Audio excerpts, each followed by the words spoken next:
Good morning, everyone. Morning.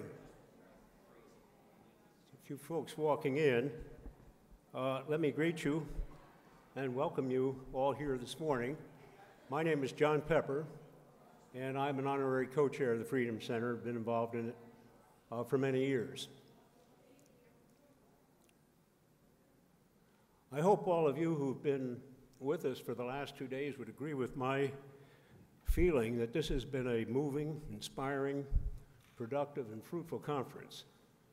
I want to thank very much Joshua and Michelle who've organized this together with Brooke, everybody else who's been involved. I want to thank all the speakers who are still here and those that aren't for what I thought were remarkably thoughtful, passion-filled comments that were remarkably tight. And I think we're filled with information. I want to thank Matt, who's put together one of the, perhaps the most significant compilation of thoughts that I've ever seen come from a conference. You all can't observe all of that, but you'll see some of the key highlights, and this is going to be put together in pictures that will be sent to everyone who attended the conference, and we'll also be talking about how it also might be put into other forms to really take advantage of the amazing content that flowed from these discussions. There are many highlights I took away. I'll just name a few. Our job description is to free the oppressed.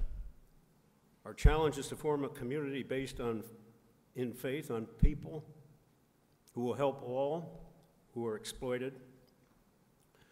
This one in particular, who do we hear and how do we respond? Listen carefully. Are we going to care more about people who we don't even know than the traffickers care about money? There was a news report that I read yesterday, before I came here, that somehow highlighted for me the parallelity of what we talk about in human trafficking and what was the chattel slavery was about, and from which has flowed the legacy of slavery. This was a report from Myanmar. Here's how it read. The boy was shoved onto the wooden vessel with hundreds of others, Rohingya Muslims. For days, the 14-year-old sat with his knees bent into his chest, pressed up against sweaty bodies in the cabin's rancid heat. Women cradled coughing babies. The crew paced back and forth with belts and iron rods, striking anyone who dared to speak, stand up, or even those who vomited from nauseating stench and rolling waves. Rohingya have been fleeing persecution in predominantly Buddhist Myanmar for years, but that was not the central reason that Mohammed Tayyub ended up on the ship anchored off the coast of western Rakhine State 2 weeks ago.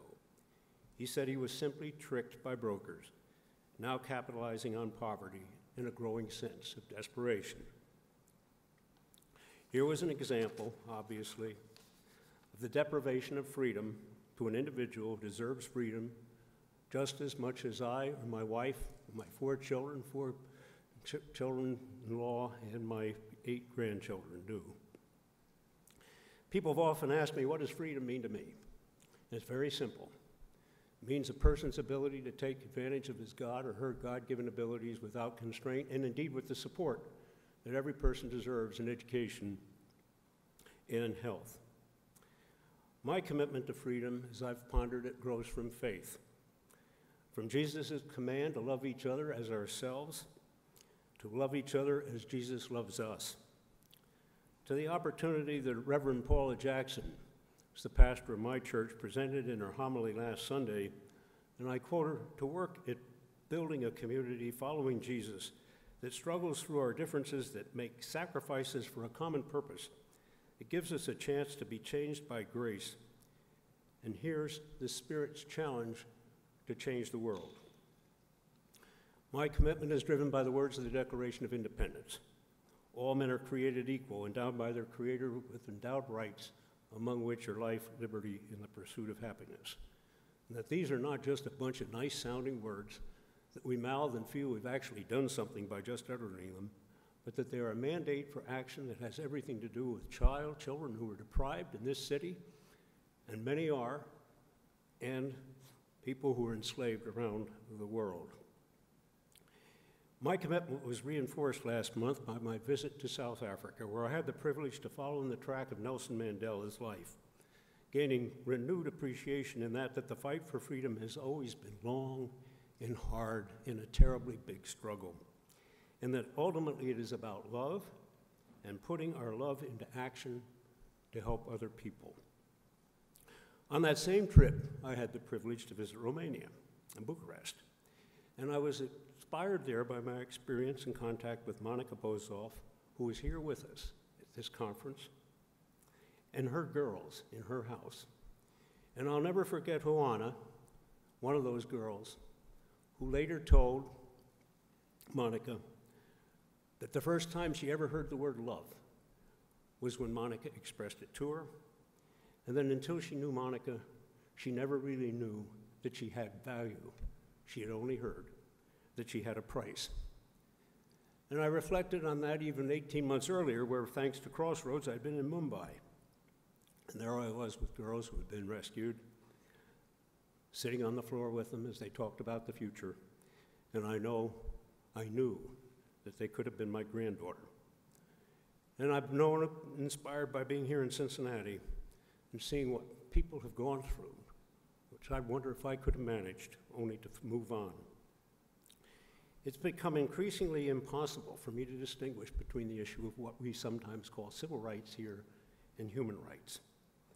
As I think of what I can do of the young girl or boy in India or Bucharest or in Cincinnati whose life that we can make whole together, it all comes together to the same picture of trying to help someone like my own children. There are a lot of key points that came out of this conference for me. I first became involved in the Freedom Center 20 years ago. I'm so pleased that following me here, you'll be hearing from a person who joined together, the two of us, to make this a reality. I joined this organization because I believe the story of people striking out for freedom and others helping them without even knowing them, at a risk of their lives and violating some of the laws, would be a model, a metaphor, an inspiration, a source of knowledge to guide us in our work today. And how true that is proved as we attack the vestiges of slavery, and how true that is as we attack the plague of human trafficking. I'm hopeful about the progress that's being made on human trafficking. It's come a long way in the last 5 years in terms of awareness. Laws are being put on the books. Businesses are starting to get involved, in supply chains. Structures are starting to form to unite efforts that have been so siloed in the Freedom Fund, United Way effort that's getting underway. Yet this is the most complex issue, other than the abolition or the attack on poverty, that I've ever confronted. It involves so many different people who need to work together. It is the prospect, the hope, and I now believe, having gone through it, that this conference is going to play a key role in having people be able to share knowledge and share inspiration, and yes, share their faith. There are going to need to be a lot of players in this battle. They know that. They're coming on the field and getting better organized. But I don't believe there's any way this can really prosper if it is not for the church. And if it is not the congregation, it's in churches, being empowered, being made aware of the issue. Without the infusion of faith, based on the fundamental belief that we really are all children of God, that we are called to love our neighbor as ourselves, and see ourselves in other people, and them in ourselves. If I had to sum everything I believe in terms of human relationships, it comes down to two words: everyone counts. Everyone counts, everyone matters. We need to recognize that, but beyond that, we need to act on that truth. We really do need a movement to broaden out, much as the civil rights movement was. Can you imagine the civil rights movement, which Andy will hear from shortly? It wouldn't have happened without him. Can you imagine that happening without the church? I can't. I don't think anyone could, nor will this movement move ahead without the church. We're looking, I think, for a crusade for justice and freedom for all, knowing that this is not only morally right, but it is indeed essential to have the economic and the social health of this nation that we need to prosper, and recognizing that in the end, and really in the beginning too, We are all in this journey of life together. As we say at the Freedom Center, it is our responsibility and opportunity to continue the journey, And as we see up on the third floor, those words in white, if not now, when? If not we, who? Each of us drawing on our strengths and reach and wherever that goes to achieve the collaboration that will go beyond our individual efforts to make this a reality. I close with my favorite quote, certainly in the area of persistence. It's Winston Churchill, who, addressing his prep school class after he'd been thrown out of office after World War II, came to the podium, put his glasses over his nose, and said, "Never, never, never give up." Turned around and sat down.